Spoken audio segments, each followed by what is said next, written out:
Hello everyone, welcome back to another episode of the Cyber Insights podcast by Praneeth. In the first episode, we discussed about the endpoint security, and in the second episode, we spoke about women in cybersecurity, and in the third podcast, which was released a month ago, we discussed about data loss prevention. And here we are back with another interesting and insightful discussion on the data privacy. Before we deep dive and understand what data privacy is all about, I would like to share a small incident that which was happened to me a year ago. So I visited a hospital for a doctor's appointment. So the doctor, instead of writing my information on piece of paper, instead of that he was recording it in his laptop.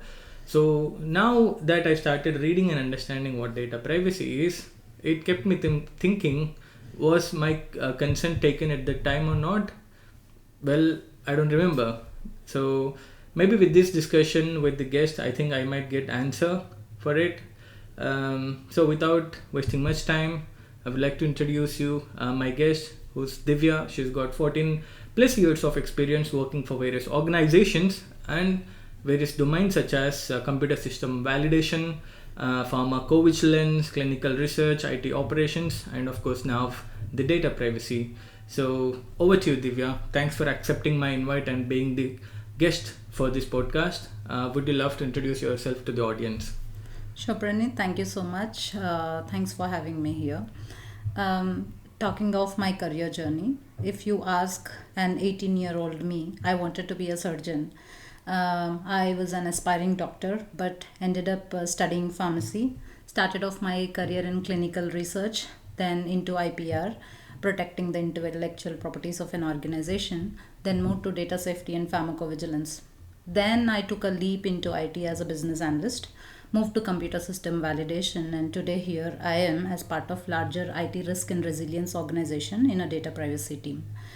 At the hindsight, I don't think it is coincidental, Praneeth. I think I'm meant to do all this because the commonality among all this is one thing, protecting. I have been protecting something.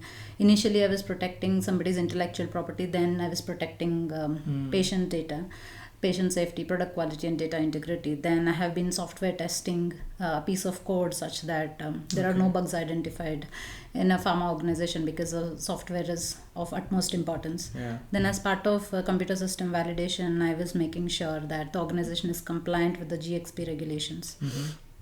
Now I'm in data privacy, protecting an individual's personal data. So I think it all adds up now.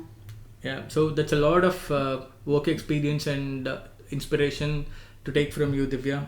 So I would like to ask, apart from work, what are your hobbies and interests? How do you spend your weekends, and how do you maintain the work-life balance with it? When I talked about all the leaps that I took in my career, I understood and realized that I think I'm a recreational minimalist, Praneeth. While I have my personal interests and hobbies, right now I'm not pursuing anything actively. Weekends are more of preparing for the upcoming week. Okay, cool. So, okay, cool. I'll move to the technical questions. So the first question, obviously, which is the theme of this podcast, that is the data privacy. So could you please explain the audience what data privacy is in simple terms, and how does it look in the bigger picture of cybersecurity, and how is it different from data security? Sure. Data privacy simply is an individual's right to control how their data is collected, processed, stored, deleted, used by an organization in the most respectful, transparent, honest, and a safeguarded manner. So data subject requests are something which are given by certain regulations, the law of a country, to the individuals whose data is collected and processed by an organization. So fitting it into the larger cybersecurity context, data security is an enabler of data privacy. Okay. Personal data that is collected has to be in a secured manner, either in motion or at rest. It is safeguarded using security controls like an encryption mechanism, right? Okay. So data privacy is not possible without security controls. Okay. Right? They go hand in hand. Think of an ad tech company, right? They tend to understand your browsing history. They profile your behavioral patterns, your personal data, your likes, your dislikes, your shopping preferences, on which particular day you're coming to buy a certain commodity. They do data analytics and collect all this data, and they use it for enhancing their own business or sending targeted ads, stuff like that. So there is a data shadow that is created of the actual data. So the website might have been implemented in a very secured manner. All the security controls might have been in place. But if the data that they are seeking is without your consent, or it is handled or used for a purpose different from what you have consented for, then it is a clear data privacy breach. Correct. Right? So data privacy is not possible without security controls. On the other hand, security controls alone will not solve the purpose. It will not solve the data privacy problem. Okay. So I'd like to break down the data privacy into two terms, the data and privacy. So what is the data that you're talking about, and how significant it is for an organization? In the privacy context, it is personal data. Any piece of data which directly or indirectly allows to identify an individual is personal data, or a personally identifiable information. The sensitivity level varies, right? So it could be a name, email address, or a phone number, or as sensitive as somebody's financial information or credit card information, or somebody's browsing history, or my health information. Health information, of course, which is very sensitive data. So in the context of data privacy, this is the data set that I'm talking about. Okay. So how does, or what does a data privacy team actually do, or how does a day in a life of Divya look like? Okay, so we carry this whole burden of ensuring that we are privacy compliant, right? The organization is privacy compliant. We are the data inspectors. Any piece of software, any new business process that is going to be launched or implemented, we ask these right questions. Why are you collecting this data? How are you collecting this data? Do you have this control in place in order to make sure that the personal data is safeguarded? That is one aspect of it. These are called the privacy impact assessments, right? There is this is proactive privacy, making sure that we publicize the risk of a business process in an organization, at what risk it stands today. It could be a digital capability, it could be a business process, or it could be a vendor. So what is the risk that we are holding, a particular business process is holding while processing personal data? That is one proactive approach. The reactive way is whenever there's a compromise of private personal data, acting to this incident or breach, invoking an incident response, notifying to the regulatory authorities, which is a legal mandate again, regulatory mandate, controlling the situation, minimizing the damage, performing the remedial actions, making sure the situation is under control. That is one reactive privacy. The active privacy is making sure that the subjects of the interests of the data subject or the individual whose personal data is being collected is met, it is honored. So when I started off my narrative about data privacy, I said GDPR gives a right to individual to control their data, right? So imagine I'm a healthcare organization and I'm collecting a patient's data whenever they are purchasing my drug. So I am supposed to take their consent as to why I am collecting their data, right? For one particular reason. Now, the individual knows that I hold their data. The law gives a right to them that they can ask to access their data, to know what data of theirs I hold. They could say, I just don't want to hear from you, delete my data. Or they can just say, port my data from one to another. Or they can say, just correct my data, this is not true. So all these are called the data subject rights. So the heavy lifting, usually in a data-driven organization, are done by this team of honoring these data subject rights. And there's another aspect to it, that controlling the guests, like the third parties. So there are privacy clauses in contractual agreements or non-disclosure agreements that are done by the vendor. So in the entire software ecosystem, there is a lot of customer and then the client relationship, right? So An organization who collects the data, who tells how to process the data, what to process the data, is simply called a data controller in GDPR terminology. It is our responsibility to make sure we are compliant with the law. And when we give this data to a vendor, when we outsource a piece of our business process to an external third party, when we give them the access to the personal data that we are collecting, we write certain contractual agreements, some non-disclosure agreements, right? So these privacy clauses should lay down the piece of the data classification and how should they handle it in the most secured manner, such that we are compliant with the law and we are respecting the data subjects' rights, right? So those privacy clauses, whether they are intact, they are rightly laid down or not. So that is another aspect to it. And last but not the least, and the most important one, right? We lay down the rule of the roads, right? We tell a business how to handle the personal data. Okay. Yeah. So in a nutshell, this is what the privacy teams do. Wow, I see that. That's a lot of work that your team or the data privacy team does, Divya. So in your explanation, I heard this term called the regulations.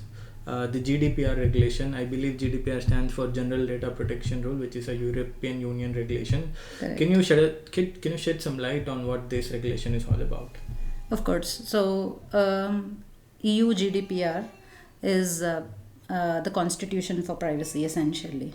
It is a golden standard for privacy and it is the first of its privacy laws, Praneeth. So let me ask you a question. When you visit a website, right, what do you see? In order to further navigate into the website, you'll have to tick something first. What is it? Correct. First thing I always see is the cookie dashboard, cookie dialog box. It asks me if I should accept all cookies or accept only what's necessary and all that stuff. And what do you do? I usually click accept all cookies, and so that my purpose is met on the website. Okay.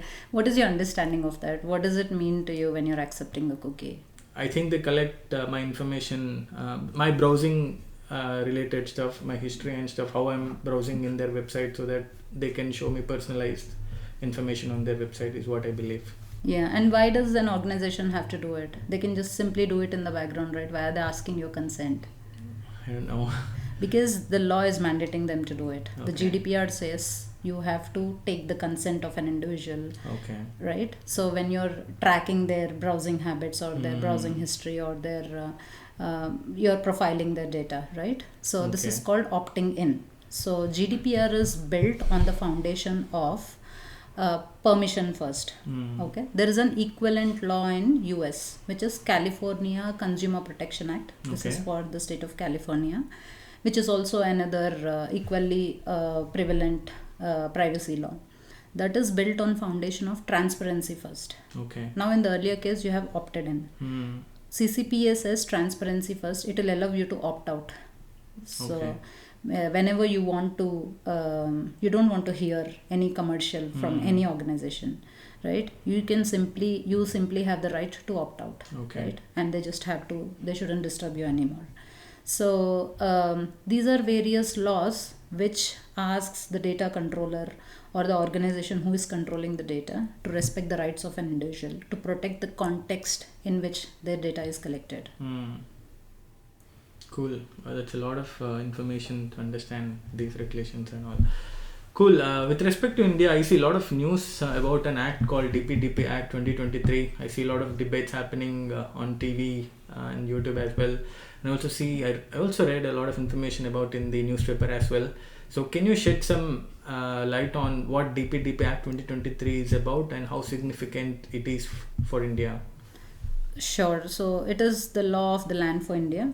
DPDP stands for Digital Personal Data Protection Act. The act was out in 2023 and now the rules are out in 2025. It is a phased implementation, Praneeth. So the organizations or the data fiduciaries, which is an equivalent term of data controller in EU GDPR, so they have to be compliant with this law in a phased manner. I'll just lay down few key features which are interesting in DPDP, and of course comparing it with the EU GDPR, right? So there is this amazing concept of independent consent managers. So if you have to visit 40 applications, you'll have to do your privacy settings in 40 different applications or digital platforms.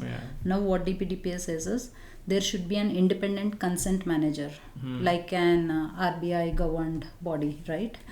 So which will give a single snapshot of your privacy settings in one dashboard. And with single opt-out, you can opt out of all of those applications, or you can do your privacy settings in all of those platforms. So it is a shift of the power to the data principle. Again, data principle is an equivalent term of data subject in EU GDPR. Data principle is a person whose data is being collected by the organizations for their own business purposes, right? So the power is in your hands now. So that is one key highlight of DPDPA rules. Next is safeguarding children's data. Any individual who is under the age of 18 is considered a child. Profiling of child's data is strictly prohibited under DPDP. Now what that means to an organization? Means strictly prohibited, only under parental consent or a legal guardian's consent it can be collected. What that means to an organization is, think of a gaming organization. They would like to understand a child's behavioral pattern, the click rate, as to their interests, right? Now all the gaming organizations should re-architect all of their platforms such that they don't profile a children's data. That is one key highlight. Another one, enforcing high stakes. In GDPR, it is more of percentage of turnover when it comes to penalties. But here there are fixed caps. If a data fiduciary fails to protect personal data, then it is like 250 crore rupees of fine. If they fail to notify the data protection board in case of a breach, then it is close to 200 crore. Things like that. So as I said, it is a phased implementation, Praneeth. So all the data fiduciaries are right now in the gap management, the gap analysis as to what are the privacy practices that have to be implemented in order to be compliant with DPDPA. I think they are going through that change process right now. Wow, this seems like a significant thing for India, because we simply give away our emails, phone numbers and stuff, Aadhaar cards everywhere, anywhere, just like that. I think this would improve a lot of data privacy and give the individuals the rights for the consent and stuff. So if we can always question them and then opt out of it if it's not required anymore. Cool. So I think I'll move back to our organization in terms of cybersecurity. I know there are a lot of other domains in cybersecurity, for example, identity and access management, which is IAM, and also data loss prevention, DLP. How does these teams complement with data privacy? That's a good question. IAM, identity and access management, and then the data loss prevention are a privacy power couple. When I say that, in order to enable privacy, the first and the foremost thing is access control, which is taken care by the IAM team, the role-based access control, the multi-factor authentication. On the other hand, DLP is the safety net. People can get access to a data, but are they taking it out of the organizational ecosystem is something that they watch out for, right? And they block if that is the case. So they both complement each other. One without the other will not be useful, or it will not enable privacy effectively. Cool. So all of these teams should work together so that the data privacy is achieved and all. Cool. So I would love to know how data privacy is structured in an organization. Can you explain that organization chart or structure of how data privacy, who has major role in it and all of that stuff, to understand data privacy in an organization? Okay. One thing which caught my attention in your question is who has major role in it. I think that's a topic of debate which can go endlessly, but I'll answer that as well. In the modern ecosystem, most of the organizations follow the hub and the spoke model. The hub is the central privacy team, the core privacy team, which is usually led by a chief privacy officer. Their job is to enable the data privacy strategies, design the strategies, enable them. Then they manage the tech stack, and then they pivot whenever there is a regulatory shift. Then comes the spokes. The spokes are the businesses, HR business, the engineering team, the clinical trial business, the trial management team. In a finance company, it is the cards team. The actual businesses who will incorporate privacy into their design, into their implementation, into their SLT, SDLC, and in their operations. They are the spokes. Now, talking of an interesting role, which is a data protection officer. This role is an independent role, which should not be buried under the bureaucracy of an organization. Okay. The law mandates them to be independent. Okay. They have the responsibility and the authority to tell the board and the CEO that why a piece of software cannot be released, because it doesn't meet the safeguards that have to be in place to protect the data privacy. So it is that significant role, a data protection officer. And if a regulator knocks at the door of an organization, it is a data protection officer who has to answer them. Okay. The ultimate responsibility of honoring a data subject request lies with the data protection officer, that it is sufficiently honored, that is on the DPO. And then whenever a privacy impact assessment is conducted, it is a DPO's call that the safeguards are in place depending upon the sensitivity of the data. So that is one key and independent role within the entire data privacy ecosystem. Wow, I see a lot of responsibility for a data protection officer. He's both liable and responsible if something goes good and something goes bad. Cool. So in while you were explaining, you were talking about incorporating privacy in what they do, for example, HR, software development stuff. So what does that mean? Is it privacy by design? Can you shed some light on it? Of course. Now, the point about privacy by design, is it a reality or is it emerging or is it aspirational? That always remains, Praneeth, but there is a good progress in that area. Okay. Now, privacy is no more a retrospective fix or a band-aid fix. Rather, it comes earlier in a software development lifecycle. It is centered around core principles of privacy. So fundamentally, there are 7 principles of privacy, which is lawfulness, fairness, and transparency. As the names are self-explanatory, when you're collecting a piece of personal data of an individual, you should give the legal basis why you're collecting. Correct. Okay. And there should be a transparency as to how you use their data. You should give them a right to control their data. Right, so that is one. Next is data minimization. The ideology emerged from the fact that the risk of a data being breached is minimal when you don't have the data itself. Collect only as much data is needed. So gone are the days where you just collect data just in case it is needed, right? You have to collect just as much needed. Then storage limitation. Majority of the hackers, the honeypot for them is the old databases, where the personal data resides. You have to have robust retention policies in place as to the data has to be deleted after a certain point in time. So the storage has to be limited. It just can't be there without any oversight or without any controls in place, right? That is high risk scenario. Then comes accountability. An organization cannot simply say we have privacy practices. They have to demonstrate it when there is an auditor. And then there is accuracy. Imagine you seeking a loan from a bank. They hold your data. Instead of some other Praneeth, they have keyed in your data saying that you are a defaulter who did not pay last 2 EMIs. What happens then? Your CIBIL score reduces. Goes down.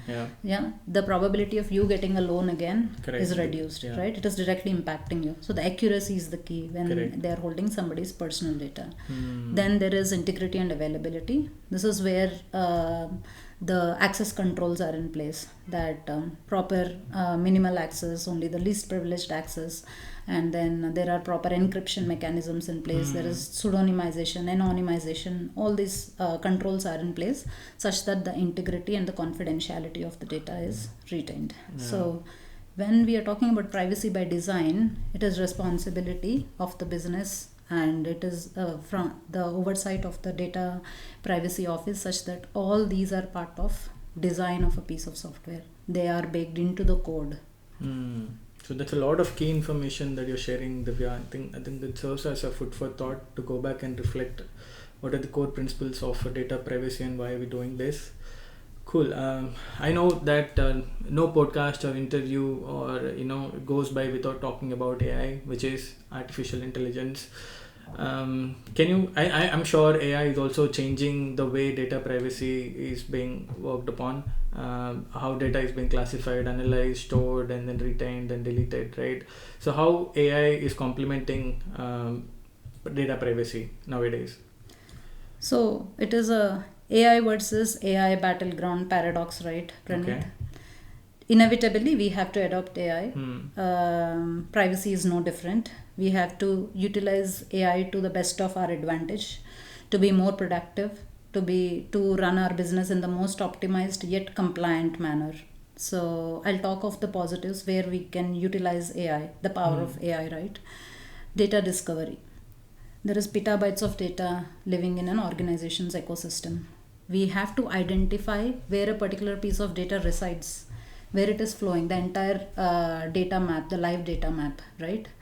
It is highly impossible to do it manual way or with the correct existing discovery tools. Imagine an AI doing this job. I think an AI can do this job effectively, right? There's a lot of scope there. And there's something called smart masking. Okay. So, for example, sensitive information, like you were talking about person's health information, it is very sensitive. Would you like your health information to be shared with anybody and everybody? No, not at all. Sometimes not even to our immediate family member, right? Yeah. So, but this data has to be used by organization.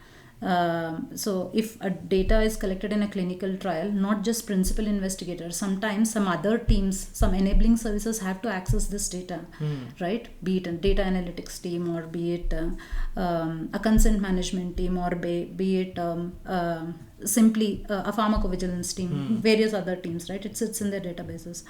Now, it has to be either pseudonymized or anonymized such that it doesn't need to be accessed by the people who doesn't need to look at it, right? So this smart masking of the data can be done by AI tools. There it can be leveraged, right? And predictive compliance, meaning today we wait for the law to be implemented and there's this lot of teams coming together trying to interpret the legal language, convert it into the business language, then converting it into our technical requirements if there's a tech implementation needed, and this whole party working on this. But imagine a simple LLM doing this job for us.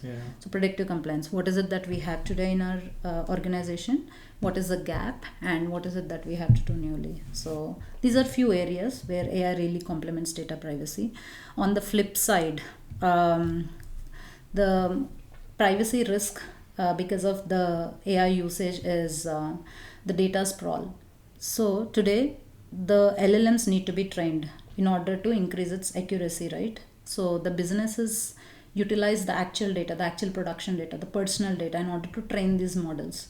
So the original reason for which it was collected is no more intact. Okay. So imagine a data subject saying delete my data. I'll delete it from all my databases, but it is still sitting with the LLM as a training set and it is never deleted. That's a privacy risk, right? And it can go into the hands of some outsiders or an attacker who has malicious intent, right? So that is one risk. But organizations like Google and Apple, right, they have come up with something called mathematical noise. Means, see, this is how things work, right? There is a problem, you come with a solution. There is another problem for a solution, you come up. So it is like that. It's a cycle. It's a circle. So what it does is, it gives the data of the individuals, but you won't be able to trace back to that individual. So for example, if 100 users are using Google Maps, it will say 90 users are slowing down at this place. Okay. But they'll not they won't be able to identify an individual out of those 90. So that is introduction of mathematical noise. So there is a problem, there are solutions emerging, but so that is where we stand today. Wow. So that's a lot of information that you have given with respect to data privacy, Divya.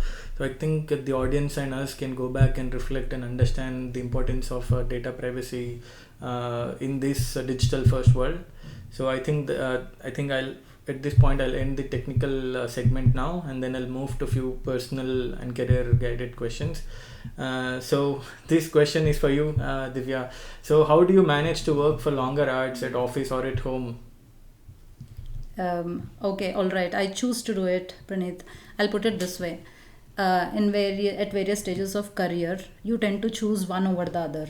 That's called prioritization, right? I think now my profile is so enriched that I tend to learn a new space. So whenever I have to learn a new space and I have to deliver simultaneously, I'll have to spend some extra time. Yeah. I think that keeps me going. Cool. How about your work-life balance? How do you keep personal commitments and with the work that you have to do, both manage? How do you do it? My point of view, as you go higher up the ladder, the balance fades out, but you have to integrate one into another. This I have heard from few of my women leaders also. You have to integrate life into work, work into life. But what works for you is you have to subscribe your family to this theory. Okay. Once you subscribe your family, then you subscribe your manager to this theory. Initially, it will be a tough battle, but family is family end of the day. And if your manager is good enough, I think they'll be okay with it. So basically, it is integrating one into another. Okay. Yeah. So coming to the point of mentors, I'm sure everybody in their life has a mentor who has not just helped them grow professionally in personal way as well as an individual, right? So how have mentors played crucial role in your professional and personal growth, Divya? I strongly believe in this theory of mentorship, Praneeth, because it doesn't always come internally, the motivation or the willingness to move forward. It sometimes comes externally also. And as humans, we tend to seek it from external sources. That is where mentors play a major role. Luckily, all through my career, I had some great mentors who have done career coaching, who made my decision making ability better, or directly, simply like a lighthouse guided me whenever I was struck. Okay. When a self-doubt arises, they were there always, patting on the back saying, you can do it. Sounds very philosophical, but it works many a time. It's not just a career guidance, but telling you that you can do it. So I strongly believe in this mentorship. Yeah, Praneeth. so I totally agree with you on this, Divya. So alright, so that's the end of the personal and few personal questions. So I'll move to the final segment, which is the rapid fire, which is a fun round in our podcast. So first question to you, data privacy, is it a security problem or governance problem? I think it is primarily a governance problem enabled by security. Okay, so biggest privacy risk today, is it an external attacker or an insider risk? I think both of them, Praneeth, but the data says majority of the data privacy breaches happen via third parties. Okay, so is encryption alone sufficient to meet privacy requirements? Not really, but it is one of the key controls. Okay, so privacy by design, reality, or still aspirational? It would be a regulatory reality soon, is what I believe. Okay, so manual or automated data classification, what do you prefer? It should be hybrid. We are talking about petabytes of data. Manual, not possible. Okay. And can we give it all to automation or an AI solution? Not really. There should be a human in the loop. Okay. Data loss prevention, DLP, is it a preventive control or detective control? It is both. Okay. Cloud data, more secure or more exposed? The data says all the major cloud service providers invest huge in their security controls. And there is one fact that the amount of investment that goes in implementing security controls by a cloud service provider in one single day is equivalent to decades of investment for a small organization. So I think it is secure, but there definitely the attack surface also increases. Okay. Right? So it is risky as well. Okay. Employee monitoring, necessary evil or privacy violation? It is a necessary evil with ethical practices and responsible usage of the controls. Okay. AI, is it privacy enabler or privacy risk? It is both an enabler and a risk, but it doesn't mean we have to stop using it, or nobody else would stop using it. The usage would only increase. Correct. It depends on us how we're gonna use it. Yeah, there should be proper AI governance in place, and there should be responsible usage, lot of awareness, and the latest EU AI Act, right? It has come into implementation, and it will be fully implemented from 2026 August, I believe. It has taken a risk-based approach, identifying the business processes into various risk tiers. Okay. And the law is laid in such a way that basis the risk of your business, you'll have to have certain controls in place. Okay, so where does data privacy team sit organizationally? Is it security, legal, compliance, or risk? I would like you to answer this question, Praneeth, after all the discussion. I think based on discussion, I would say it's at all the places. It is security, and the legal is involved. Both compliance and risk is also involved. I think you belong to everybody. Privacy is everybody's responsibility. True. So compliance driven or risk driven privacy programs? Definitely risk driven privacy program in such large ecosystems. I don't think you cannot do it all for all the data sets. You have to take a risk based approach. One most ignored privacy control in organization? I think right now it is in the context of AI. It is the shadow data that is being created and the data sprawl that I spoken about earlier. I think that is being overlooked right now. And I think the organizations are waiting for something big to happen, and then the controls would be in place. I hope that might not happen, but yeah, I mean, future of data privacy, optimistic or concerning? Very optimistic. Okay. It is concerning too, but let's talk the positives, right? There could be privacy enhanced technologies, right? Where you need not actually get to identify an actual individual, but you can still use the real time data, right? And the AI models can be trained with a masked data instead of the real data. So there are various avenues where this privacy can be used in the most effective manner using AI solutions. And we would reach a phase where, with all the emerging technologies and the quantum computers that we are talking about, the supercomputers, right? There are privacy problems to solve. So I think the organizations will find a way as to how to navigate through these challenges. So there's exciting stuff that's about to come. Supercomputers can decrypt the encrypted personal identifiable information. It is called the harvest now, decrypt later, right? Yeah. So they would take control of the data which is encrypted today, and they would wait for a quantum computer which is good enough to decrypt their data, right? So privacy has to solve this problem. Yeah. Cool. Looking back of all the discussion that we did, Divya, how do you answer the incident that I shared in the beginning related to doctor recording my information in his laptop? So in the lawful basis that I was referring to, there is something called legitimate interest. Okay. So there is always a loophole in the law which can be utilized to any business's advantage. Maybe in this case, when you are proactively reaching out to a hospital for an appointment, it inherently means that it is a contractual necessity for the hospital to collect your data. Your name, first name, second name, and your phone number, such that they can fulfill your purpose, which is appointment in this case. So an explicit consent might not be needed there. And above all, I think last year DPDP was not into implementation yet. Yeah, that's how I would answer your question, Praneeth. Okay. Cool. With this, I end the rapid fire as well. One last question that I want to ask Divya is, what do you suggest to someone who's starting to learn data privacy today? Any advice to them? All right, this is my point of view. Go to any YouTube, go to any web page or any learning platform, learn prompt engineering. Why do I say this? Now the AI models or the AI solutions are so effective that they can be your career coach. They can give you the entire roadmap of how you have to design your career, what academic courses you have to take, what elements you have to concentrate on, in which geographical location a particular expertise is much needed, in which domain these skills are niche.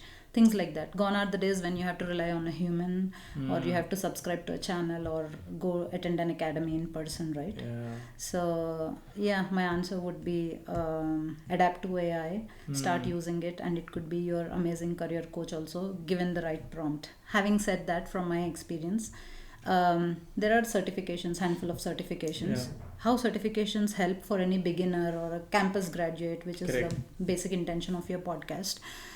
They will give an assurance to the interviewer that you already are acquainted with the privacy terminology. You are used to the privacy landscape. You know their terminology. You are aware of the regulations, practices, and to some extent of relativity to a business, right? That will help you there. Academic knowledge will keep you engaged, right? That is one side of it. The other aspect is, go to any website, read their privacy notice. Before clicking I accept terms and conditions, Yeah. go and We read their never do privacy it, policy. actually. Yeah. When you're accepting a cookie, understand what is a cookie, what does it do to your data, right? So think about it. You are going to a restaurant and they're asking you to do ordering through an online scan instead of a person taking your order. There it asks for your phone number. Correct. Only after giving the OTP you'll get to order. Ask this question: why are they collecting this Correct. data? Where is my data going? Correct. And I think that's an amazing learning to start off Even with. when we shop, they ask for our phone numbers just to give us the bill that would be sent as a message to our phone. Indeed, we can prefer to have a hard copy. Hard copy. Many Yeah. don't know. They just Correct. give their data, and there's a $1 million business. And we always receive promotional emails from Yes, them, which yes. is not required to us. Yeah. Right. Yeah. So privacy is a very complex subject, but it is very simple to understand. Yeah. So that will be a great learning. Wow. So the discussion, if I look back at the discussion that we had, Divya, this serves as a lot of food for thought to me, because even I am new to data privacy, and I mean the way the data privacy is evolving. I mean, and that's a lot to learn and understand. I think data privacy is going to be significant in India with DPDP Act as well. I think I want you to come back to this podcast again, so that we'll have a in-depth understanding of DPDP Act very soon. Right? Sure, I'm equally excited, Praneeth. Yeah. I'm excited to look forward to how organizations would implement this. It is of more relevance to us, right, as an Indian. It is the law of our land. So looking forward to it, and thanks again for having me. And I appreciate your intent of spreading this cyber knowledge to wider community. Thank you so much. Thanks for the kind words, Divya. So with this, I would like to end this podcast here on a very interesting topic of data privacy. I hope you all had a lot of learning from this episode. I'll see you again in another episode. Thank you. Have a nice day. Thank you.